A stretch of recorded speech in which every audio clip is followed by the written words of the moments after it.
Então, tá, só queria pedir desculpa pela interrupção de 45 minutos, né? Então a gente basicamente deixou. Bom, deixou mais ou menos encaminhado o que se podia fazer para o SPIN 1. Agora, as questões que eu quero colocar aqui são que esse assunto, né, do SPIN 1, como eu falei, ele ainda é pouco explorado do ponto de vista teórico. Do ponto de vista experimental, ele é pouco explorado.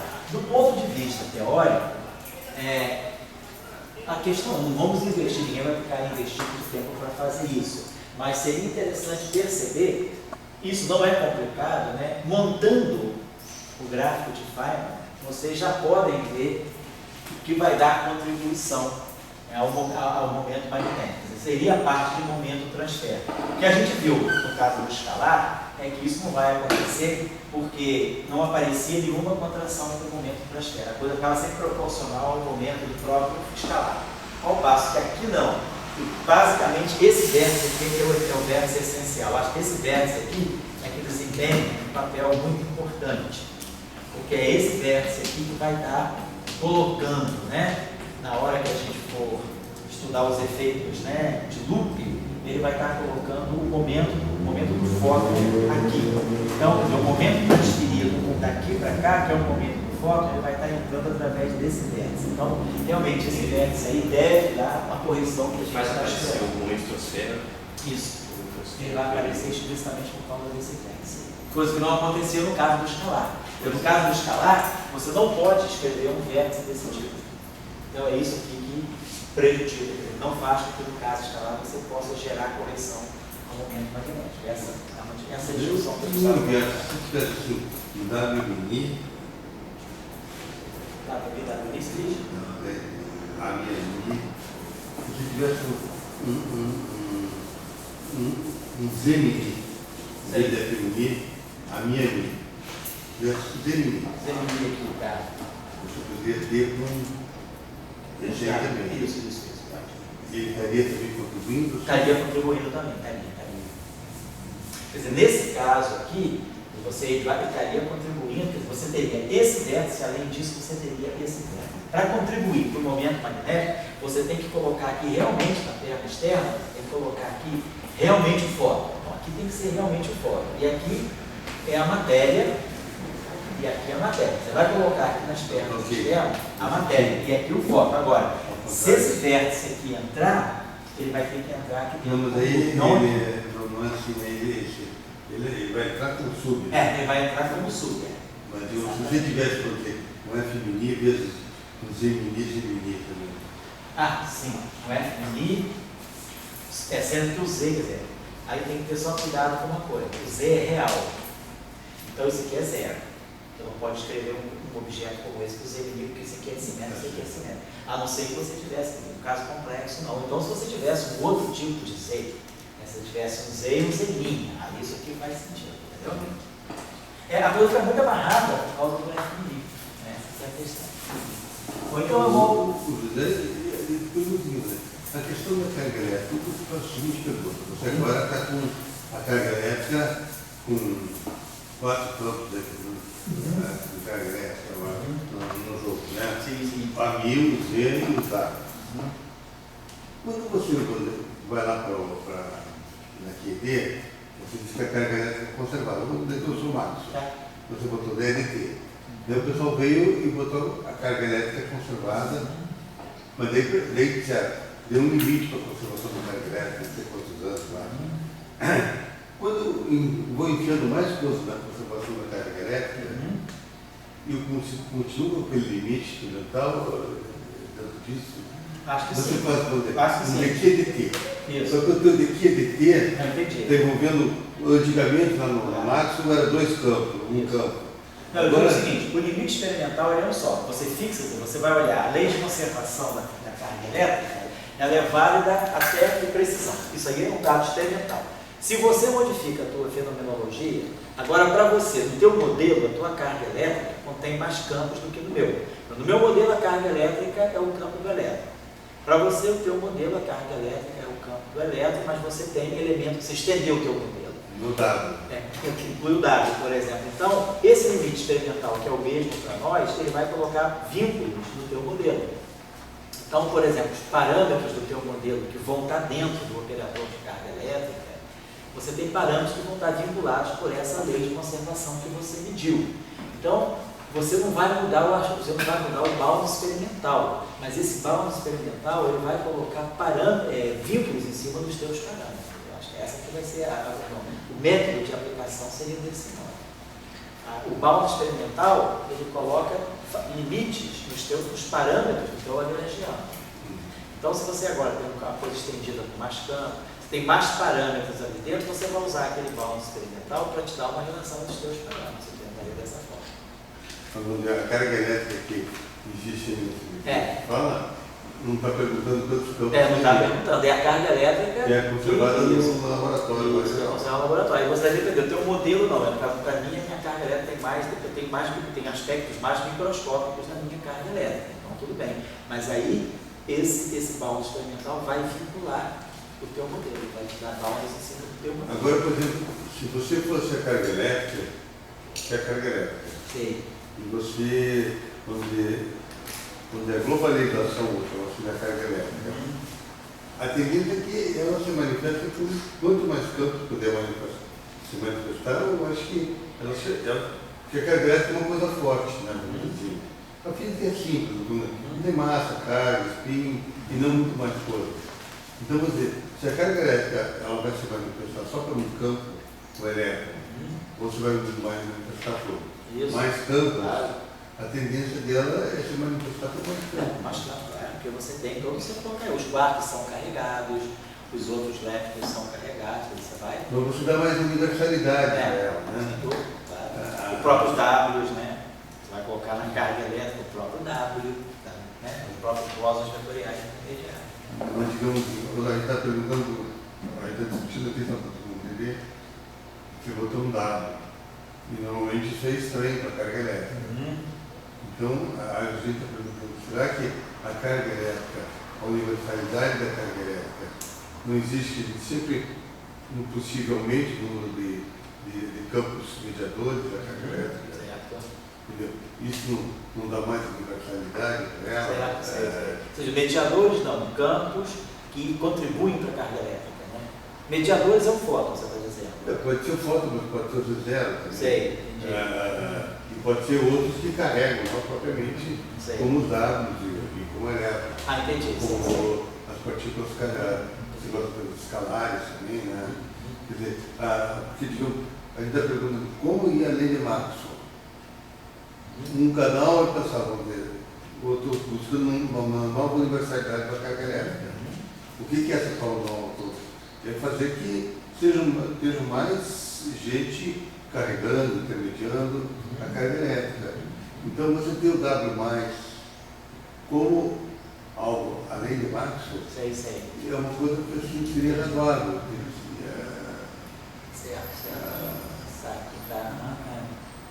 Quer dizer, dentro, você poderia dizer o que você gostaria de ter é um campo carregado também intermediando a carga elétrica. Né? Isso. Quer dizer, como se fosse quase uma coisa, um aspecto não abeliano do próprio eletromagnetismo. Você ter um portador de campo eletromagnético que também tenha carga, que não seja só o fóton, não seja só a nêutron. Então, o que eu falava para as pessoas entenderem, a gente quer fazer um correio para a carga elétrica. E esse correio não ser só feito pelo fóton ou pelo elétron, mas quanto mais você. Porque a natureza precisa da carga elétrica, né? Isso, quer dizer, e a gente está dizendo, mas a gente aprendeu com o Maxwell, ou com o Gira, que né, só essa dupla fóton e elétron. E esse W, quando aparece meio. Não, e ele aparece como matéria também, ele não aparece como intermediador da interação eletromagnética, ele aparece como matéria que tem carga e que vai interagir com matéria que tem carga, trocando fóton. Quer dizer, na verdade, dentro dessa descrição do W que a gente está dando, quer dizer, o intermediário sempre é um fóton. O W ele está no lugar do elétron, ele é um campo de matéria. Para o eletromagnetismo, ele funciona como campo de matéria, não como campo intermediário. A questão é, se você agora tem uma extensão do eletromagnetismo em que você tem também mediadores que são carregados, então como você tem o próprio bóson de gauge de eletromagnetismo também é carregado, isso de uma certa maneira está dando uma estrutura não linear para o eletromagnetismo. Não tem problema nenhum, pode ser uma coisa, uma estrutura não abeliana. Mas você poderia dizer, será que além do fóton, a interação eletromagnética pode ser mediada também por algum cara carregado? Essa é a pergunta. Dentro da visão canônica, não, porque a corrente eletromagnética é neutra. Então a gente imagina, a corrente eletromagnética é neutra, então ela se acopla a um bóson vetorial neutro, né? Então, quer dizer, a ideia da interação abeliana é que a corrente de uma interação abeliana ela é sempre neutra, ela não tem a carga daquela corrente. Porque a interação... Agora, você pode fazer uma extensão da teoria abeliana de tal maneira, talvez, introduzir corrente carregada também e bóson vetorial carregado. Teria além do fóton outra coisa. Mas aí, a pergunta é essa. Eu estou buscando uma universalidade para a elétrica, quando dá mais multiuso. Certo, entendi. Poderia acontecer, pode acontecer. Aí você vai ver o quanto isso contribui para a carga elétrica. Claro. Faz sentido. Faz sentido. No momento agora eu não sei fazer, mas faz sentido. Professor, daria para lidar com essas questões aí, no caso do termo ali, com a colocação desse termo aí de polo, em termos da representação redutível, e daria para... então para representar... Em termos de teoria de grupo. Entendi, isso aí. Porque assim, porque dá um passo atrás da Lagrangiana, quer dizer, tipo, como se juntasse a 0,5, meio zero, como se fosse naquele sentido, melhor dizendo, juntar dois spin meio, com um termo massivo. Daí a gente teria, teoricamente, o spin 1 com um termo de massa, né? Isso. Daria para lidar com essas questões nesse... Mas você estaria pensando em campo composto, é isso? Você está pensando no campo de spin 1? Criar um spin 1 massivo. Entendi. Criar um spin 1 massivo, mas aí qual é a relação disso com a representação meio?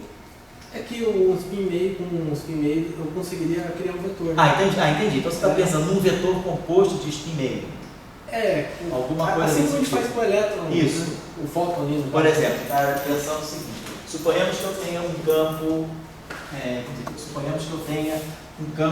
fermiônico. Vamos pegar dois campos fermiônicos. Suponhamos que eu tenho um campo π e um campo ψ, digamos assim. Se eu pegar essa combinação aqui, Q barra gama mi Q, essa combinação também, isso aqui é um quadro vetor, então isso aqui é um vetor, então isso aqui tem spin 1, 0. Mas só que ele é neutro, porque a transformação de fase dele mata desse. Então, isso aqui nunca vai descrever um vetor carregado. Mas se esses dois campos aqui forem ambos espenoriais, eu posso formar esse objeto aqui, Q barra gama mi Xi. Por exemplo, eu posso dizer, esse objeto aqui é neutro e esse objeto aqui é carregado. Se eu fizer uma transformação de fase, se esse fermi aqui for neutro, se eu fizer uma transformação de fase nisso, se esse fermi aqui for neutro, ele vai nele mesmo, gama mi. Mas se esse campo fermiônico aqui for carregado, ele vai ganhar uma fase, é elevado a alfa psi. Então, no final do dia, essa fase aparece aqui.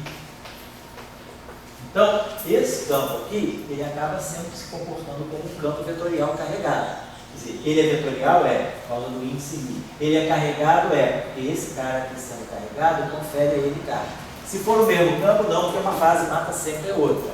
Mas então, você pode formar, é isso que você está falando, você pode formar um objeto de spin 1 carregado, massivo e composto de objetos fermiônicos. No princípio, pode fazer isso. Agora, a questão é, como é que eu faria uma teoria quântica de campos, né, se o meu campo for esse objeto composto? Então, o que a gente não saberia fazer bem é como formular uma Lagrangiana para esse campo aqui sendo composto. Porque você poderia pensar, será que eu estou simplesmente, do ponto de vista da teoria de grupo, isso é um vetor. Mas do ponto de vista da teoria de campo, você teria que pensar que você teria que formar um estado ligado de dois fermis. Então você teria que produzir primeiro uma interação microscópica que ligue esses dois fermis. Esses dois fermis vão formar um campo vetorial. E aí depois desse campo vetorial ele emerge como uma partícula composta que tem massa, que tem carga. Aí isso é uma outra etapa. E a primeira etapa seria mostrar como eu formo uma estrutura composta a partir de dois fermis. Certo? Então esse problema que é o problema mais complicado.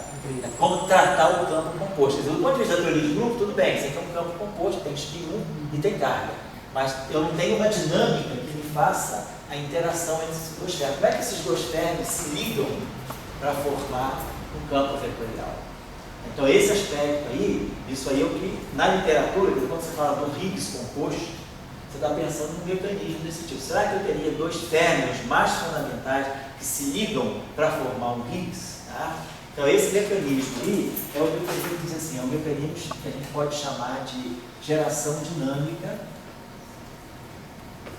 Geração dinâmica, né? Vamos dizer, geração dinâmica de composto. Geração dinâmica já pressupõe que isso aqui então seja um campo composto, certo? Você tem que providenciar um mecanismo, um lagrangiano, com interação para aqueles términos fundamentais, mostrar que esses términos fundamentais podem se ligar para formar um estado composto, e esse estado composto é que vai ser a partícula carregada que você está procurando, tá certo? Então, isso não é uma etapa que nós temos assim.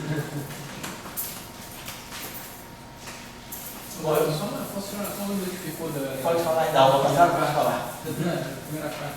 Fala aí. Você falou que para aquele, quando você inclui o termo de mais funil, você ganha quantos vértices? Quando você inclui o GMI, você ganha, na verdade, um vértice, mas um vértice pode ter mais termos. Você tinha, como você tinha esse vértice aqui, que tem a derivada do W, a derivada do W, isso aqui, um vértice dessa categoria aqui, a Mi. Onde vem esse vértice? Esse vértice aqui vem, isso, vem do W mini e W minista. W minista, W mini, perfeito. Esse vértice vem dali. Agora, esse vértice aqui é extra. Esse vértice não vem de derivada covariante nenhum. Esse vértice aqui você coloca a mão. Você poderia até colocar ele com uma constante de estrutura diferente, não necessariamente o E. Você coloca um G. Aí você vê, será que eu posso encontrar um G de tal? Bota aqui uma constante, vamos chamar de E'. Será que eu posso encontrar essa constante E' de tal maneira que a razão giromagnética dele é igual a 2? Aí você mostra que esse E' tem que ser igual exatamente ao E. Beleza. Então esse vértice aqui é um outro vértice. Isso, mas os dois vértices são trilineares e você quer justamente encontrar qual é o fator de vértice comum. Isso, junto do teu vértice é W, W, A.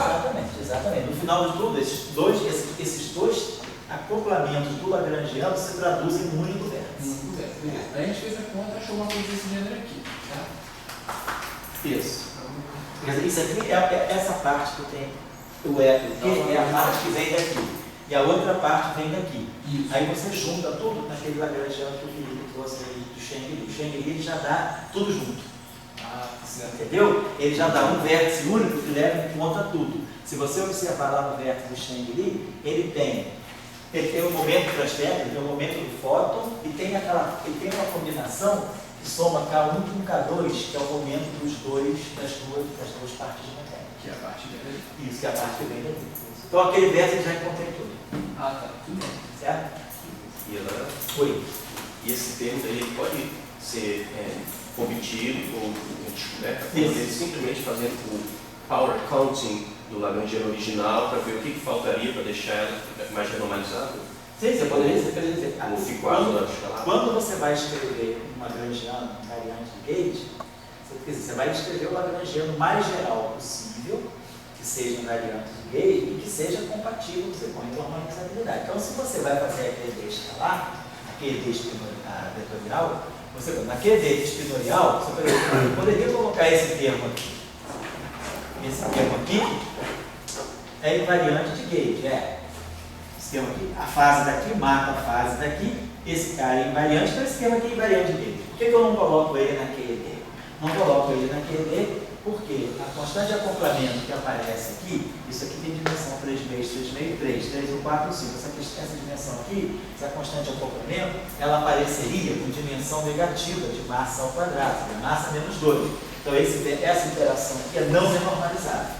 Então você não coloca. Sim. Mas se ela fosse uma interação renormalizável em invariante Gauge, você colocaria ela. Na QD espinorial, na QD vetorial, então você vê que você, por sorte, vamos dizer, por sorte, mas por uma razão que nós conhecemos no espaço-tempo, esse vértice aqui, ele é invariante Gauge. Essa fase mata essa. Esse cara é invariante Gauge. Então esse vértice é invariante Gauge. Então, apesar de ele não estar na derivada covariante, ele poderia ser colocado. Aí você vai colocar uma constante de acoplamento aqui. E aí você vê dimensão 1, dimensão 1, dimensão 2, dimensão 4. Então essa constante de acoplamento aqui, ela é do ponto de vista da massa, ela é adimensional. Então, do ponto de vista do power count, esse acoplamento é renormalizado.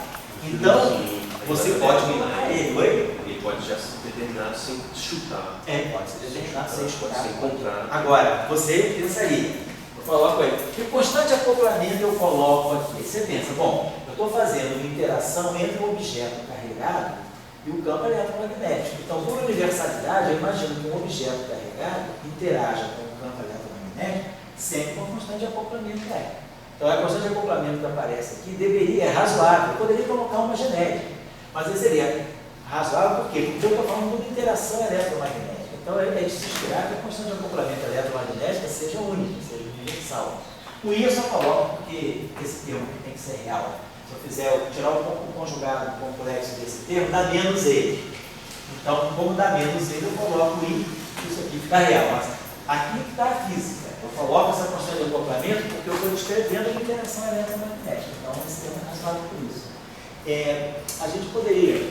Só uma questão. Vou falar. Quando você busca generalizar uma Lagrangiana, você está pensando então ver os termos renormalizados. Isso. Mas, por exemplo, no caso do vetorial, se a gente fosse pensar assim, a gente ia colocar o W star W ao quadrado. Isso. Mas a gente já viu que esse vai trazer problemas Com a unitariedade. Isso. A gente viu no curso anterior. Pois é, então, como o Léo também está lembrando, eu poderia chegar aqui e dizer, da mesma forma que eu tenho interação φ na eletrodinâmica escalar, lembra que eu falei, a tese do doutorado da Salam foi, por exemplo, ele mostrou que na QED escalar eu preciso introduzir uma interação que não é uma interação de gauge. Por quê? Porque aqui eu tenho φ, esse objeto aqui é neutro. Então isso aqui está medindo uma interação do φ com φ, ele não tem uma interação com o fóton. Então a constante de acoplamento que eu vou colocar aqui não precisa ser a constante de acoplamento eletromagnético. Eu não tenho uma interação desse objeto com o setor eletromagnético que está interagindo com ele mesmo. Então, por argumentos focados de potência, se eu fosse fazer QED escalar, eu coloco esse termo aqui para poder garantir power count, quer dizer, tem constante de acoplamento adimensional, tem invariante de gauge, então perfeito. Como o Léo lembrou, então eu posso fazer a mesma coisa pegando o W. Vou pegar esse termo aqui, WI está WI. Isso aqui é invariante de gauge, Se eu levar isso aqui ao quadrado, isso aqui continua invariante de gauge. É invariante de gauge, Tem 4 campos A. Então eu posso colocar aqui uma constante de acoplamento G, que é adimensional. Então eu podia colocar aqui uma constante de acoplamento lambda. Não é uma constante de acoplamento eletromagnético, porque o fóton não está aqui. Isso aqui é uma alta interação desse campo com ele mesmo. Então, em princípio, eu poderia colocar essa constante de acoplamento. Mas lá no curso do ano passado, a gente viu que o problema que a gente tem com essa constante de acoplamento, com esse acoplamento quártico aí nesse caso, é que ele vai violar o boundary de unitariedade. Então, a gente tem um problema com a unitariedade, que era justamente o que estava no trabalho do Lee e do Yang, de 62, 63. Lá, essa questão não fica muito clara. Mas a gente depois viu que essa questão que foi resolvida numa teoria de Yang-Mills. Quando eu tenho uma teoria de Yang-Mills, com W massivo, em que eu tenho a quebra espontânea da simetria, o campo de Higgs da teoria eletrofraca é que cura a não unitariedade que esse termo introduz.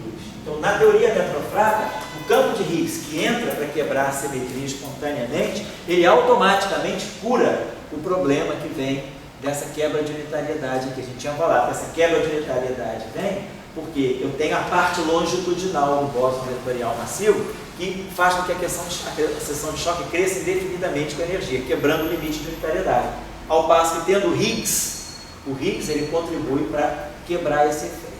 Então, foi bem lembrado, né? Em princípio, nessa eletrodinâmica que nós estamos descrevendo, a simetria de gauge e a renormalizabilidade me permitem introduzir esse termo aqui na ação.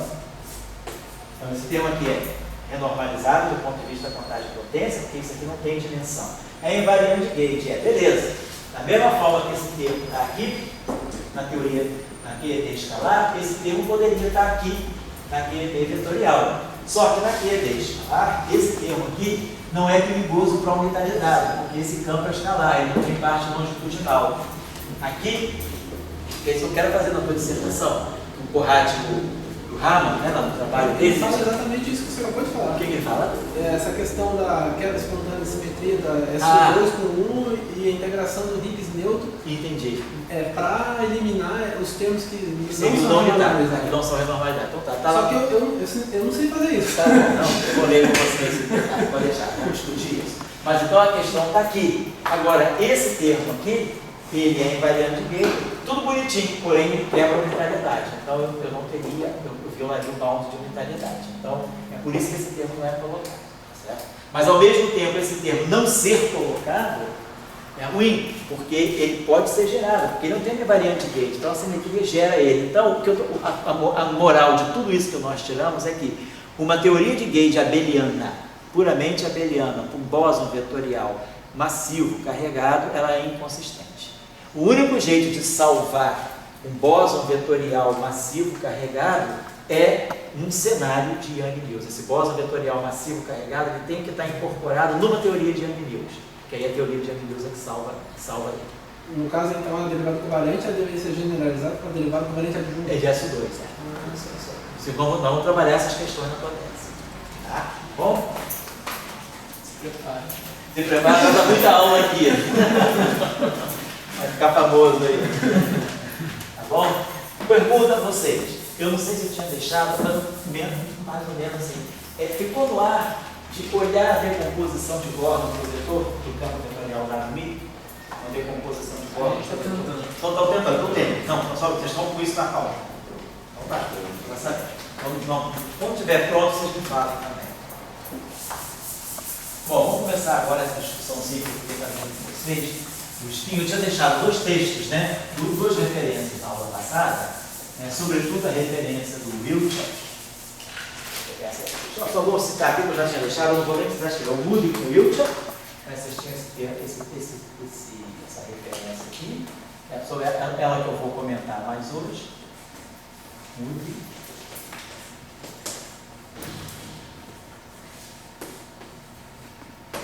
Wood Wiltshire, é aquele Physical Review.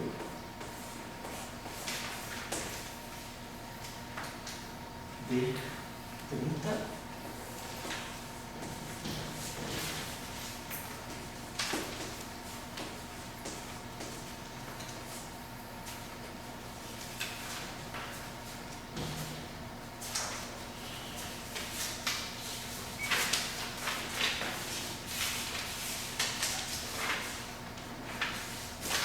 Página 130.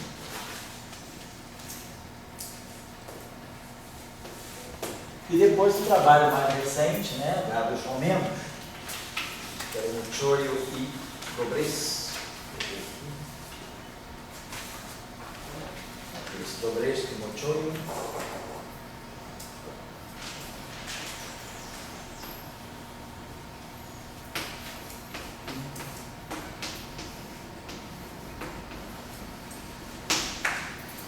Então, J-Rap.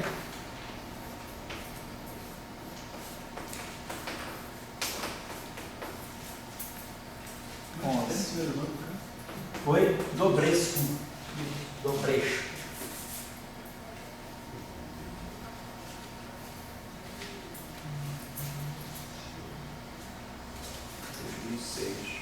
É 2006, né?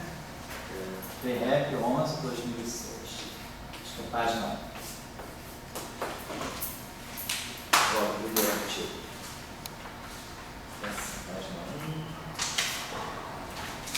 Nesse trabalho aqui também, eles estudam forças dependentes de spin, forças macroscópicas dependentes de spin devido à troca de novos objetos, novas partículas escalares ou novas partículas vetoriais. Ao passo que esse trabalho aqui do Wiltshire é devido à troca de partículas escalares. Aqui então é o seguinte, eu vou colocar uma primeira questão com vocês. Nós tínhamos feito a decomposição de Gordon, né? Quando a gente pegou os termos, né? Vocês lembram como a gente tinha feito isso aqui? O barrado de pelinha, não é isso? Gama mi, U de P. Isso aqui dava para nós, né? Me corrijam aí, por favor. P, linha, mais P, mi. Não deu se é sobre M ou sobre 2M? 2M. Sobre 2M, né? E aqui, dependendo das nossas convenções, nós tínhamos o que eu acho que o Mi, não é isso? Menos I sobre N. Menos I sobre N. E aí ainda falta um barra de P' e um de P. Menos I sobre N. Aí tinha um momento transfer. Isso. Pelinho menos P, né? Pelinho menos P, é isso? P, Ni. Que Ni. Barrado. Pelinha. Signo.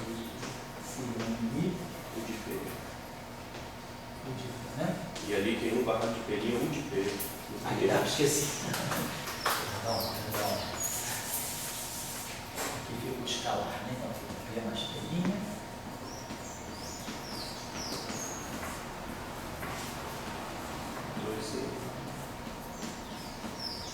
Né? 2N. Então isso nós tínhamos aqui. Então temos esses bilineares termônicos aqui. Esse aqui que é o escalar e esse aqui que é o dígito. Então, a gente pode fazer o seguinte, vamos pegar essa equação aqui, vamos multiplicar essa pessoa. Que é o seguinte, eu vou falar com vocês desse paper, então eu vou dar com vocês o empurrão do paper do Moody-Wiltshire, para vocês fazerem o cálculo. O cálculo é simples, a questão é só organizar o cálculo. Depois o cálculo é uma integral, o espaço dos momentos é que vocês vão saber fazer sem problema.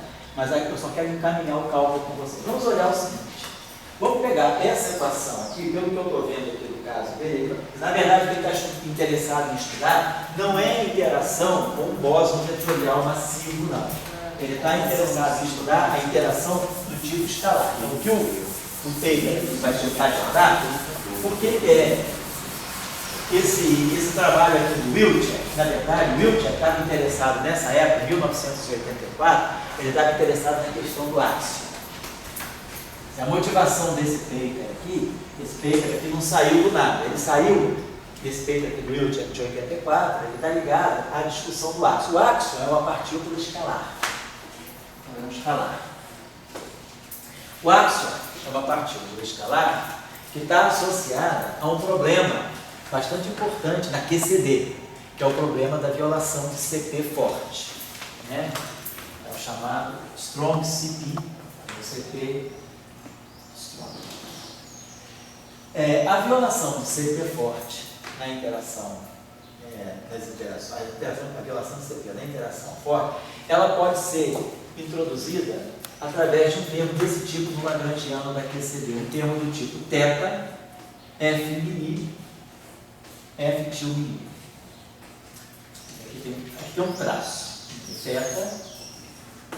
traço de F tilde.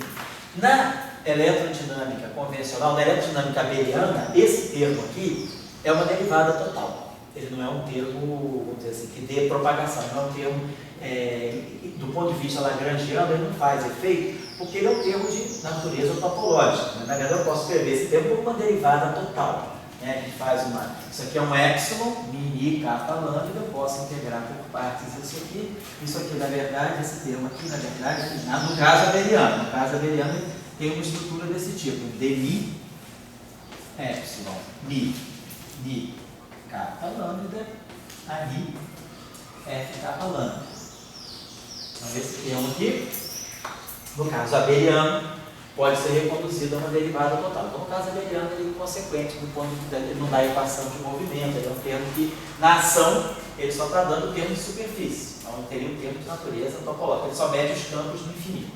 No entanto, no caso não abeliano, isso aqui tem um traço, isso aqui tem termo de comutador, tem o trivértice, tem um quadrivértice aqui dentro, né? Então, no caso não abeliano, isso aqui, esse termo aqui tem um efeito importante.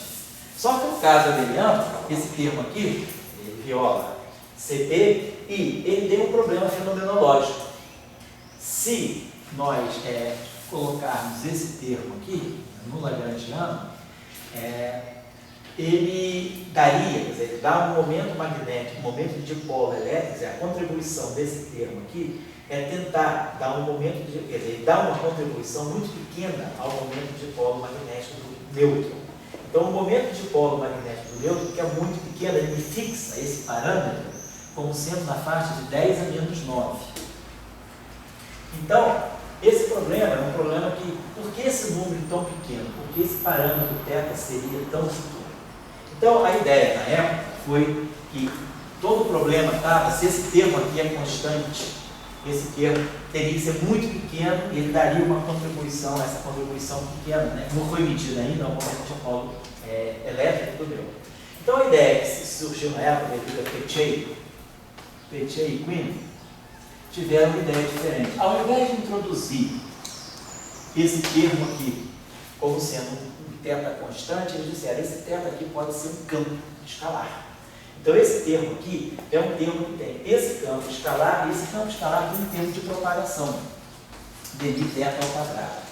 Então, basicamente, eles introduziram esse termo θ como um campo, esse termo de θ deixou de ser um parâmetro do Lagrangiano e passou a ser um campo com dinâmica. Esse campo é o campo do áxio, é isso que é o áxio. Isso aqui é o que a gente chama de contribuição para a eletrodinâmica axiônica. Quer dizer, como esse θ agora depende de x, é um campo, mesmo no caso abeliano, isso aqui não é mais uma derivada total. Porque no caso abeliano, para mostrar que isso aqui é uma derivada total, eu tive que fazer a integração por parte. E aí esse θ aqui era constante. Mas se o θ agora depende de x, quando eu for fazer a integração por parte que me tira o dmi e me traz aqui para fora, e me libera aqui dentro um ani vezes esse f, um epsilon que está aqui dentro, eu joguei fora, ali jogando fora o termo de derivada inteira. θ era constante, não tinha problema. Mas quando o θ não é constante, esse termo aqui não é mais um termo de superfície.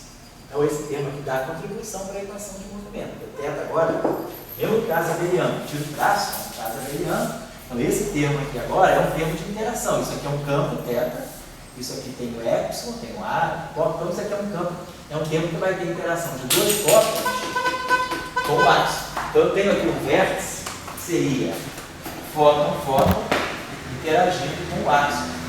O vértice daqui, ani, θ.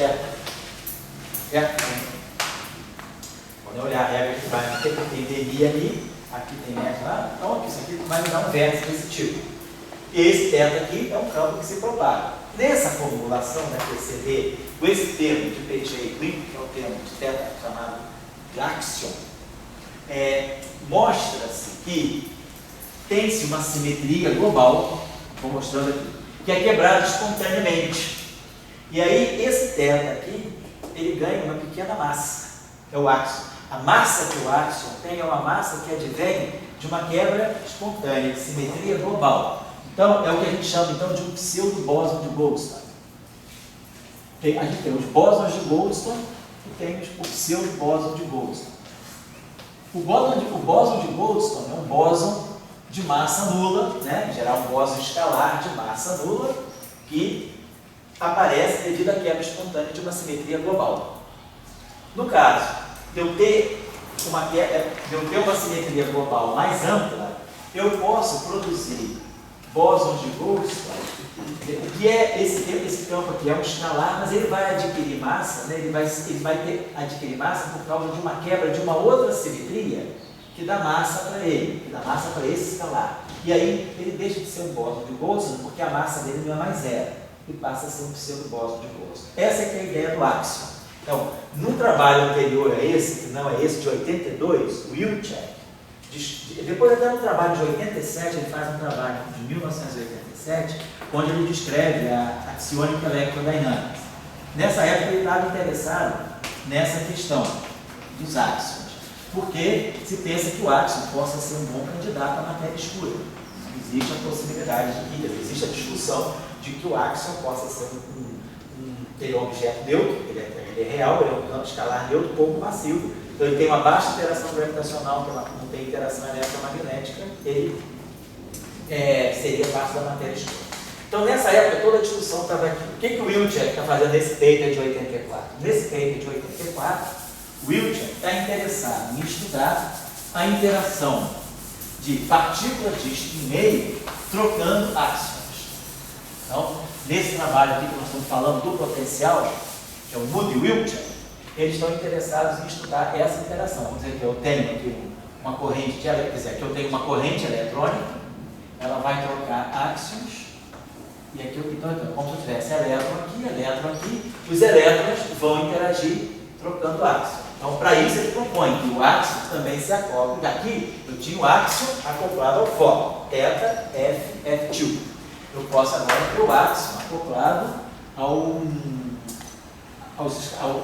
ferro. Então, eu teria alguma coisa do tipo psi barrado, psi, θ. Eu tenho esse acoplamento aqui. Eu acho que ele faz o acoplamento escalar mesmo, né? Acoplamento tipo local. Eu acho que ele não faz. Ou posso ter também, eu posso pegar objetos escalares, eu posso pegar objetos pseudo-escalares também. Poderia pegar essa interação. Psi barrado, gama 5, psi.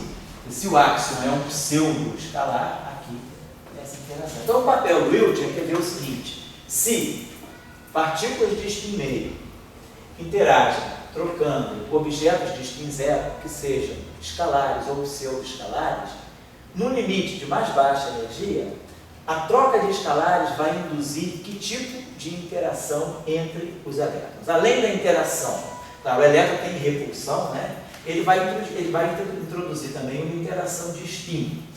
Nesse trabalho aqui do Mochoy, do Bresco, nesse trabalho aqui, essa questão é discutida de novo. Só que, ao invés de considerar somente a troca de áxios, eles introduzem.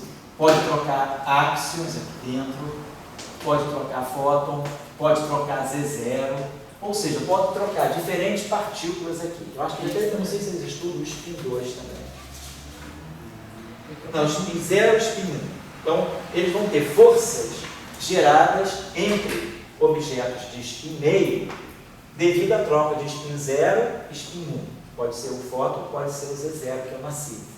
Então, a pergunta é: como é que fica a interação, a parte dependente do spin? Claro, o potencial de dois elétrons é sempre do tipo 1 sobre R, né, o potencial de interação. Mas essa é a primeira aproximação, é a aproximação monopolo, a aproximação colombiana. O elétron tem spin. Onde é que está a parte de spin? Se o elétron tem spin, ele tem momento magnético. Então, o outro elétron que está aqui tem um spin, quer dizer, então o spin desse elétron tem que se acoplar ao momento magnético desse elétron. Só que esse momento magnético de um elétron é proporcional ao próprio spin. Então, a interação, que é o campo magnético de um elétron interagindo com o spin do outro elétron, esse campo magnético ele é gerado por dipolo magnético e o campo de um dipolo magnético, então ele vai ter esse Mi aqui. Só que esse Mi é proporcional a S. Então, eu tenho interação spin-spin. Então, eu espero que a interação entre dois elétrons, né, além de ter interação devido à carga, ela tem interação devido ao spin. Por quê? Porque um elétron tem momento magnético. Se ele tem momento magnético, ele gera um campo magnético. Então, esse campo magnético, o spin dessa partícula, desse elétron externo, se acopla com o campo magnético. Então, eu tenho um acoplamento spin, campo magnético do outro elétron. Só que o campo magnético do outro elétron está ligado ao spin dele. Então, é a interação spin-spin.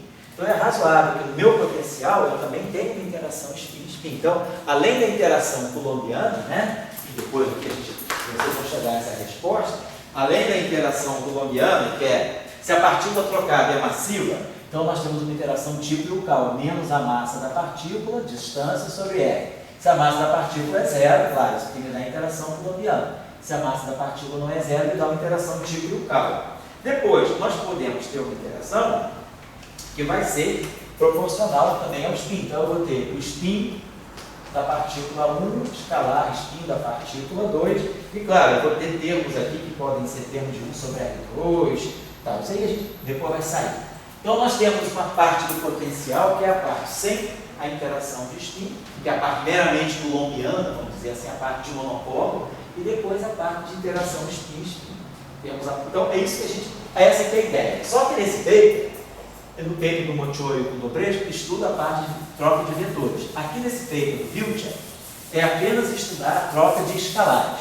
Ou eu troco um escalar, ou eu troco um pseudo-escalar massivo. Então, o propagador a gente conhece. O propagador do escalar é I sobre Q2, que é o momento transferro, Q2 menos a massa do escalar ao quadrado. Se esse cara aqui entra com T e sai aqui com P', né? Então, vamos dizer que aqui entra aqui um Q, né? Então, eu tenho que P mais Q é igual a P'. Ou seja, Q, que é o momento transfer, é P' menos P. Certo? Então, essa partícula aqui recebe esse momento transferido, ela chega aqui para esse momento. Então tem um momento de transfer. O momento de transfer é o momento aqui do propagador. Então, o momento de transfer é o momento transferido pela partícula virtual que é trocada. Aqui, por exemplo, eu poderia ter um P1, vamos dizer aqui um P2, aqui um P2' e aqui um P1'. Então, o meu Q seria P1' menos P. É o momento transferido para a partícula 1 devido à interação com a partícula 2. Então, tem um propagador aqui. A questão é que essa interação, então, era do tipo, esse verso de interação aqui é uma corrente com um escalar, aqui, esse escalar se propaga para cá e aqui eu tenho uma outra corrente com outro escalar. Então, era um pouco na direção daquilo que a gente fez algumas aulas atrás. A gente tem uma corrente acoplada com um escalar e aqui do outro lado, isso aqui no ponto X, né? E no ponto X' nós temos a corrente de X' acoplada com o escalar de X'. Esse escalar é virtual, ele vai aparecer sob a forma de um propagador. E eu vou ter a interação dessa corrente com essa corrente trocando esse propagador. Esse que é a estrutura do que a gente está estudando. O potencial, ele vai vir daí. Ele vai vir da troca, né? Quando a gente tinha feito, deixa eu colocar aqui para vocês, quando a gente tinha lá nas aulas anteriores, pensado assim, a ação, né? Vamos colocar aqui a parte. Então, nós temos aqui, vou colocar o escalar, aqui eu tenho um meio, né? Vou pegar um escalar real, D'Alembertiano, mais M2, né? Na verdade fica menos D'Alembertiano, menos M2. Então, vou aqui menos global aqui. D'Alembertiano mais M2, né? Então, Lagrangiano fica lá em ordem integrado por parte. Dmi fica menos φ D'Alembertiano φ. E o termo de M2 φ é menos o meio de M2 φ. Vou botar esse menos aqui, né? Esse menos aqui. E aqui uma corrente, que eu não sei o que é, depois nós vamos especificar, pode ser uma corrente de elétrons interagindo com o escalar. Tá? Então, a equação de campo aqui está me dando esse operador aqui, quer dizer, vou chamar esse operador aqui, ó, quando eu faço a equação de campo, ela vai me dar menos, vou fazer o princípio variacional em relação a φ, menos Oφφ mais J igual a zero. Então, isso aqui me dá o esse operador O para mim é isso aqui, por definição, é o D'Alembertiano mais N2. Então, isso aqui me dá que o φ é J, o φ é O a menos 1, J. Sintetizando. Então, a gente pode pensar o seguinte, eu sei quem é esse φ. Eu posso perguntar, será que eu poderia tirar uma interação efetiva corrente-corrente? Se eu sei que o φ é o O a menos 1 J, então eu posso colocar isso aqui nessa. Então, eu vamos escrever só o Lagrangiano, vamos esquecer a parte de ação. Então, isso aqui é menos 1 meio de φ O φ. Vamos escrever aquele termo como sendo mais 1 meio de J φ mais 1 meio de φ J. Fazer esse termo desse lado. Só que quebrei aquele termo em dois. E vou pegar isso aqui e vou escrever assim. Isso aqui então é menos 1 meio de φ O φ mais menos O a menos 1 J. É esse primeiro termo ou o último. Menos 1 meio de φ O φ mais 1 meio de φ O menos O a menos 1 da identidade. Então, fica mais 1 meio de φ J. Esse termo aqui está aqui dentro. Esse termo aqui ficou quietinho. Mais 1 meio de J. Certo?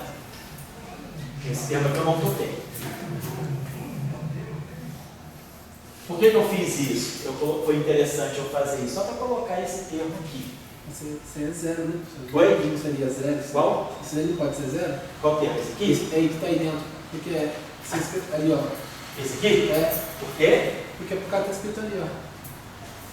Φ menos O menos 1 J.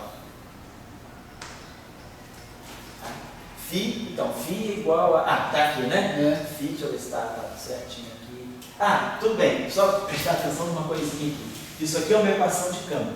Tá? Isso aqui, quando eu estou colocando isso dentro do Lagrangiano, não estou dizendo que isso aqui tá, não é isso aqui, eu não estou usando a equação de campo aqui dentro do Lagrangiano. Tá certo? Eu estou simplesmente. Tá certo, essa tua observação é muito importante. Isso aqui é a equação de campo. Agora eu não estou fazendo isso, eu estou colocando aqui, pegando o Lagrangiano ele está fora, ele vale para qualquer campo, ele não vale para a equação de campo. Eu estou minimizando isso aqui. Então, eu estou fazendo isso aqui em geral.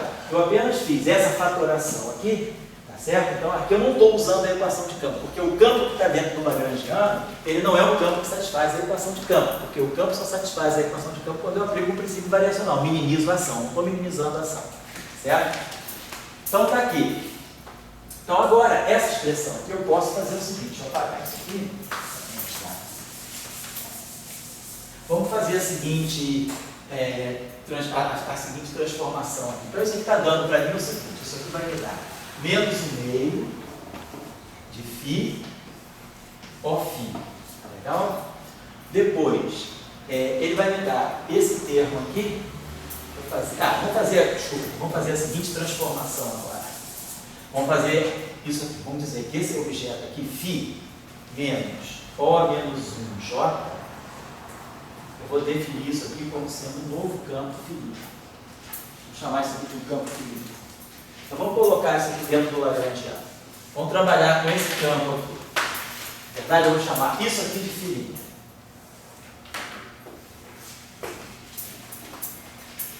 Então vamos pegar aquele primeiro termo lá, menos 1/2 de φ. Mas quem é φ? Φ é φ' mais O menos 1J. Então, isso é o meu primeiro φ. Aqui ficou O e aqui ficou o φ'. E depois o último termo, mais 1/2 de J, φ. Φ é φ' mais O menos 1J.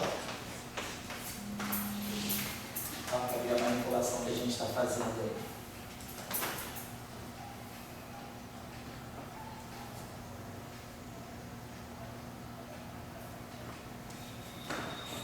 Então, lembrando lá da questão do Luiz, não estou usando aqui a equação de campo, estou só fazendo uma reestruturação da minha ação. O que nós vamos querer fazer com isso? Nós estamos querendo dizer com isso aqui. Nós vamos estar introduzindo, né? Quer dizer, eu quero tentar explicitar uma interação da fonte com a fonte. Então, o que está acontecendo aqui para nós? Nós estamos introduzindo aqui, né? Que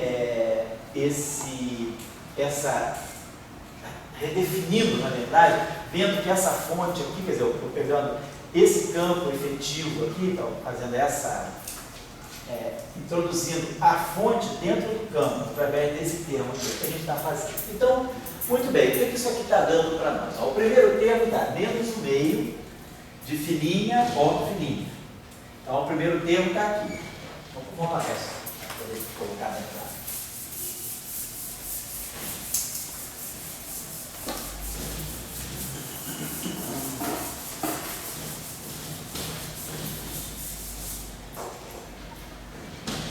O primeiro termo está dando menos 1/2 de φ', o mesmo operador φ'. Aí o segundo termo, ele está dando menos 1/2 de Jφ. Esse termo aqui também tem um Jφ'. Só que esse operador aqui, ele está lambertiano mais L2.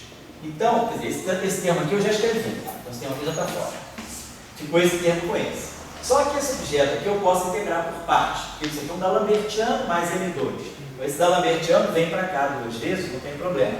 Ele bate aqui, então ele vai produzir um termo aqui que vai ser menos 1/2 de Jφ', que vai cancelar com esse termo aqui mais 1/2 de Jφ'.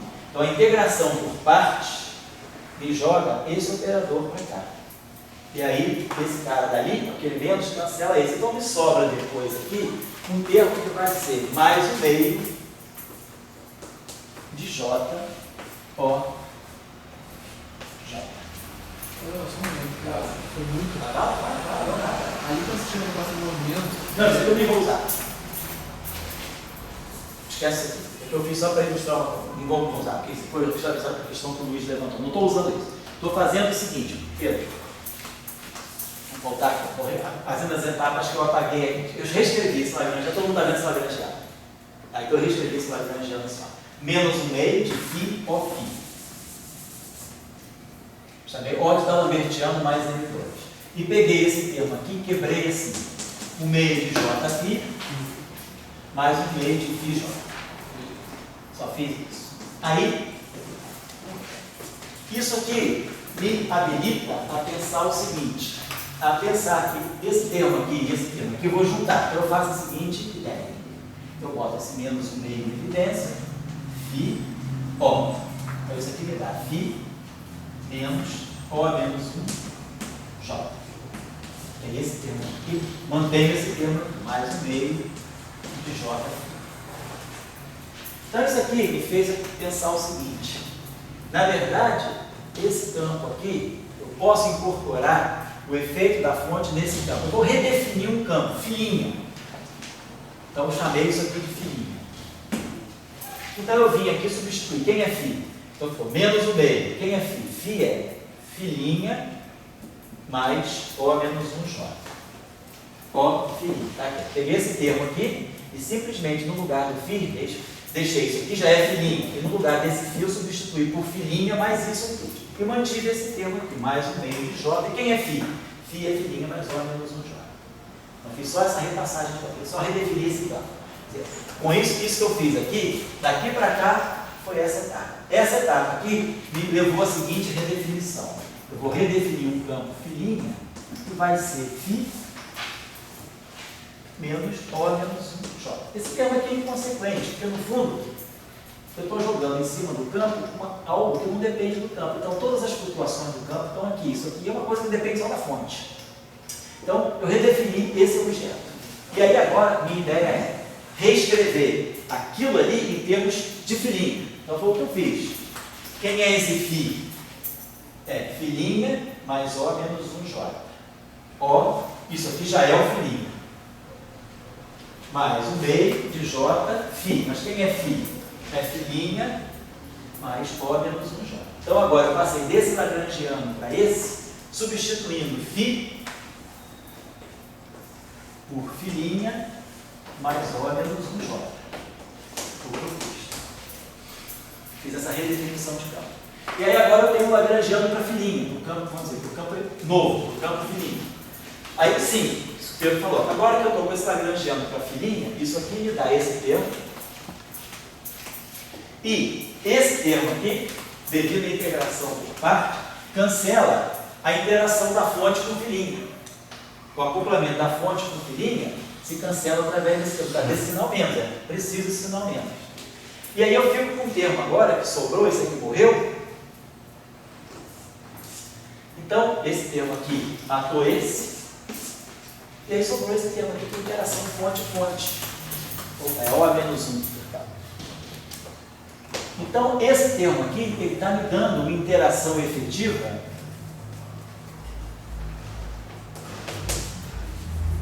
corrente-corrente.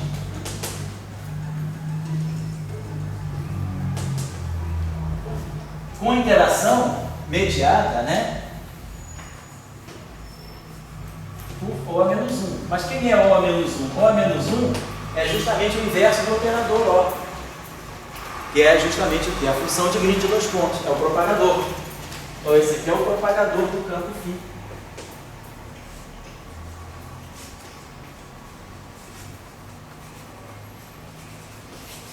Então a ideia ali é justamente essa. A minha corrente está acoplada com o meu campo. Só que essa interação da corrente com o campo, ela acaba se materializando sob a forma de uma interação corrente-corrente mediada pela troca do campo. Então, esse termo aqui é esse termo aqui, é o Jφ. Isso aqui é o Jφ. Essa aqui é a corrente J e isso aqui é o φ.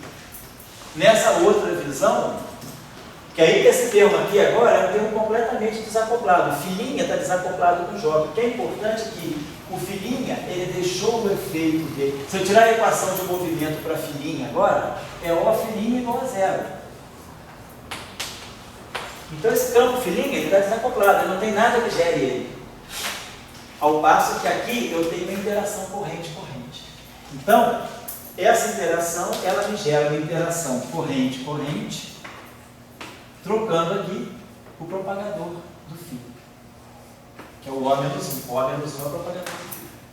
Certo? Então, esse que é isso é que o Moody e o Wilczek estão fazendo aí. Eles vão querer introduzir uma corrente. Essa corrente é a corrente fermiônica e essa corrente se acopla com o escalar. Então, para eles, o J vai ser uma corrente fermiônica. Vou apagar isso aqui. Tem a questão de acoplamento? Oi? Tem questão de acoplamento? Você pode colocar depois. Você pode depois colocar uma corrente, uma constante de acoplamento. Ou você pode dizer que a constante de acoplamento está dentro da própria corrente. A corrente é o E psi barrado da psi. Só que uma observação que seria a seguinte: vamos pegar isso aqui como se isso aqui é uma ação. Então, vamos pegar esse termo, só para vocês verem aqui uma derivada de x, o meio do j de x, vou colocar assim, O a menos 1. Então, a gente tem que pensar o seguinte: O a menos 1, a gente já sabe dos nossos cursos, o O a menos 1 é uma função de Green, portanto é um objeto que depende de x e y, é um g de x menos y, né? O a menos 1. Oi, fala. Quando você fez a região aqui, você identificou o propagadorzinho dele. Isso. Ele deveria vir de uma interação JJ campo. Ou você está falando, você escreveu a partícula, quer dizer, J, quer dizer, esse aqui é esse termo aqui, é uma corrente, é aquele termo lá, que eu tinha colocado, J φ. Não é corrente campo, não é corrente campo. Isso, beleza. Corrente campo. E aí, nessa formulação, eu vi que esse φ desaparece e fica o propagador dele, que é o O, a menos 1. E aí ele gera uma interação corrente mediada pelo φ. É isso que eu estou colocando aqui. É uma equivalência. É uma equivalência. Ou você trabalha com aquele φ com J-φ, mas você pode ver que aquilo conduz, aquilo é equivalente a você ter direto de interação JJ trocando φ, trocando o propagador de φ. Então, essa aqui seria a interação. A função O menos 1 é uma função de Green, o que a gente sabe é isso aqui. D'Alembertiano de x vezes O menos 1 é a função dela. Então, eu tenho que pensar que esse O menos 1 é isso aqui. Vou pensar desse modo. Então, isso aqui é o O menos 1. Uma função de Green é um objeto, quer dizer, não local nesse sentido, né? Então, aqui eu vou colocar um G de x menos y, e aqui eu vou colocar um J de y. Então, é claro, eu tenho que integrar isso aqui em x e y. Tá? Isso aqui é isso aqui, d4x, d4y, com menos. Era um cálculo de iniciar uma aula aí, que a gente tinha que continuar. Então, isso aqui é interação, é uma ação, vamos dizer assim, efetiva para a interação corrente-corrente. Sempre começa assim, né? Eu lembro que quando o Tião fez os cálculos, Isso. você começa disso, né? O propagador, você começa daí. Você escreve uma corrente J, que é qualquer uma, faz a variação funcional em relação a ela, e daí tira... Lá naquele formalismo, aquela corrente é uma corrente externa que você não sabe muito bem quem é. Aqui na Bíblia não. Quem é essa corrente? Eu posso especificar. Então, vamos especificar essa corrente como sendo uma corrente, por exemplo, de elétrons, por exemplo. Mas naquele caso também poderia ser. Poderia ser, só que poderia você ser não também, você não inclui. você só... Quer dizer, uma corrente externa fixa, quer dizer, um campo clássico que eu não sei quem é. Você não está quantizando aquilo, você está quantizando o campo φ. Tá certo? Então, tem isso aqui. Vamos escrever isso aqui no espaço de Fourier. Escrever essa interação corrente-corrente no espaço de Fourier. Então, isso vai dar D4x, D4y, um meio. Quem é J de x? Então, isso aqui vai me dar. Vou ter uma integral de Fourier aqui, uma integral de Fourier aqui. Então, tem 3 integrais de Fourier. Então, vou ter um D4P sobre 2π à quarta. Vou ter um D4Q sobre 2π à quarta. E vou ter um D4L sobre 2π à quarta. Então, são as transformadas de Fourier. J til de P, G til de Q, transformada de Fourier da função de Green, e o J til de L. Tudo isso agora vezes os fatores de onda plana. É a menos I dx, é a menos I Q x menos y, e é a menos i L y. Então, fiz todas as integrais de Fourier, todas as transformadas de Fourier. Bom, vamos para isso. Então, nós estamos tentando entender essa interação corrente-corrente.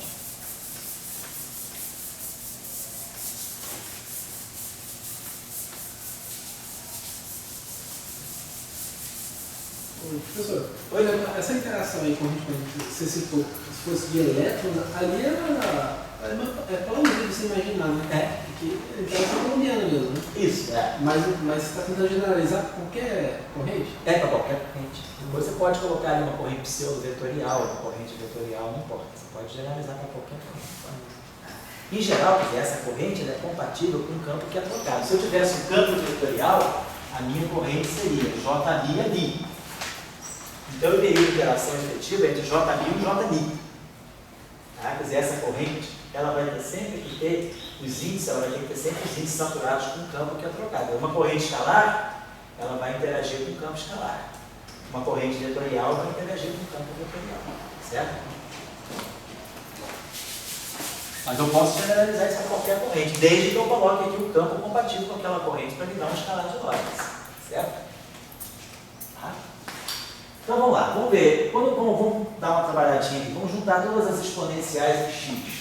Então eu vou ter exponencial de menos IP mais Q x. E vou ter a integral em y, né? Que é menos IQ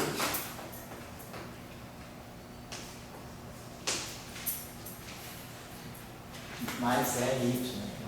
Menos Q, né? Menos Q mais LY. Então, só juntando as exponenciais.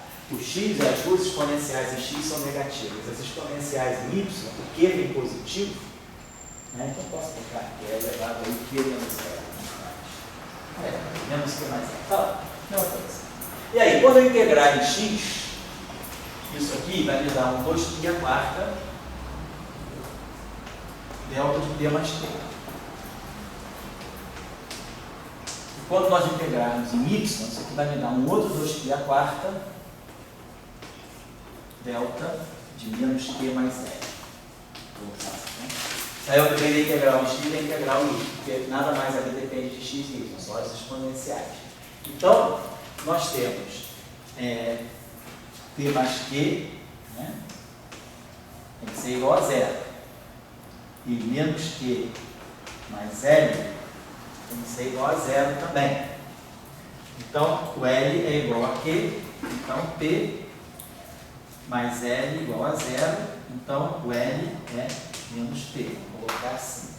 Posso dizer, então vamos dizer que a gente coloca isso aqui. Então a gente vai ter J tilde P. Vou colocar aqui.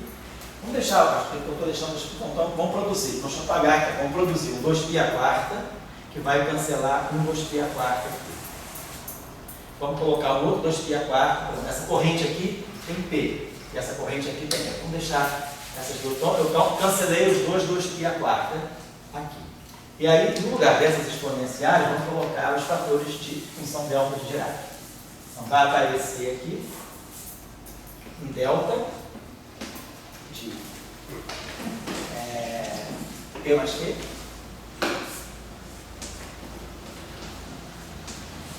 Vai aparecer um delta de menos Q mais L.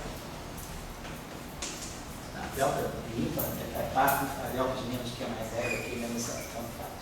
Então o que é importante para nós é isso. E aqui nós temos essa função de Green aqui. Então para nós, esse objeto aqui, então vamos colocar o que acontece aqui.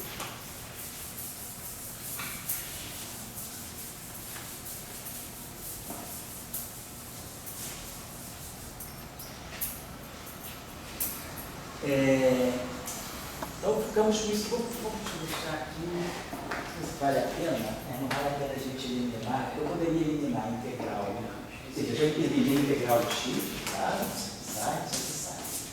Aí ficamos com essas integrais. Se eu eliminar a integral em P, eu vou ter que, eu posso eliminar a integral em P, o P é menos Q, né? Mas não tem nada aqui. Tá, aí eu vou ficar aqui integral em L também, né? Então eu vou ter aqui um J tilde de menos Q, vou colocar assim, então ficou aqui. Vamos fazer isso então.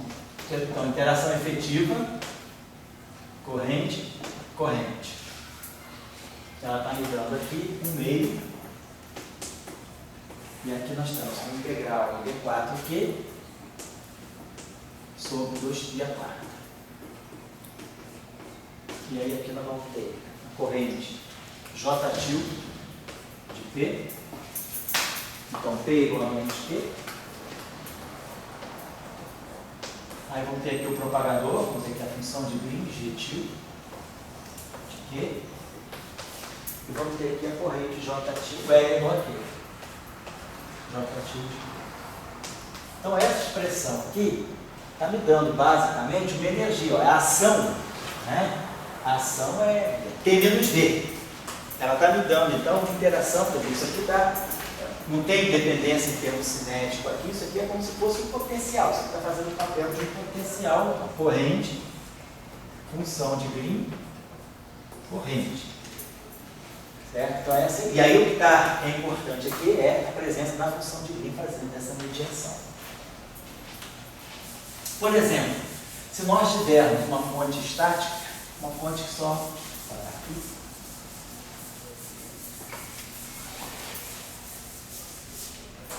se eu tiver uma fonte, suponha que a fonte, se eu tivesse essa corrente, a minha corrente fosse, por exemplo, vamos dizer, só para a gente ter um exemplo, se a nossa corrente for, por exemplo, ela está representando uma carga puntiforme situada na origem, parada na origem, só para a gente ter uma ideia. Então essa carga puntiforme situada na origem. Aqui está certo, né? As exponenciais todas se cancelaram, né? Eu integrei em x, né? E os integrei em L, depois nós não temos mais nada, né? Quer dizer, ficou função de Green, tá certo? Tá certo, acho que não sobrou mais nada. Então ficou integração, ficou corrente, propagador, corrente, tá certo, né? Então, se a gente for pensar, né?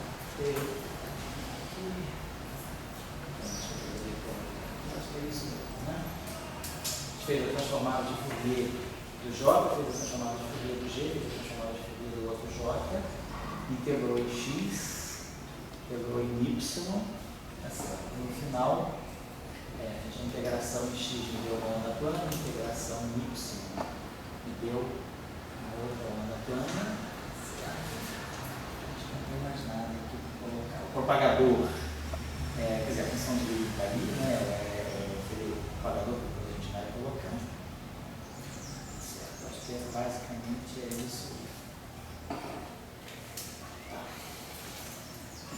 Só isso que eu tinha colocado. A ação do Lagrange menor, está me faltando um elemento aqui. Vamos pensar o seguinte: se essa fonte for uma coisa, se eu tivesse uma fonte externa estática, coloquei uma partícula puntiforme na origem, estática. Então, ou seja, você ter colocado, vamos dizer, uma partícula no ponto, na posição A, e a outra fonte, quer dizer, a fonte que é do J de X, né? Vamos colocar assim, J de X e o J de Y. Seria uma outra partícula, uma outra carga, vamos dizer, uma carga aqui, na posição B. Então, se eu tivesse feito isso, isso aqui até limites, né? Deixa eu colocar isso aqui, talvez eu pudesse ter feito. Certo.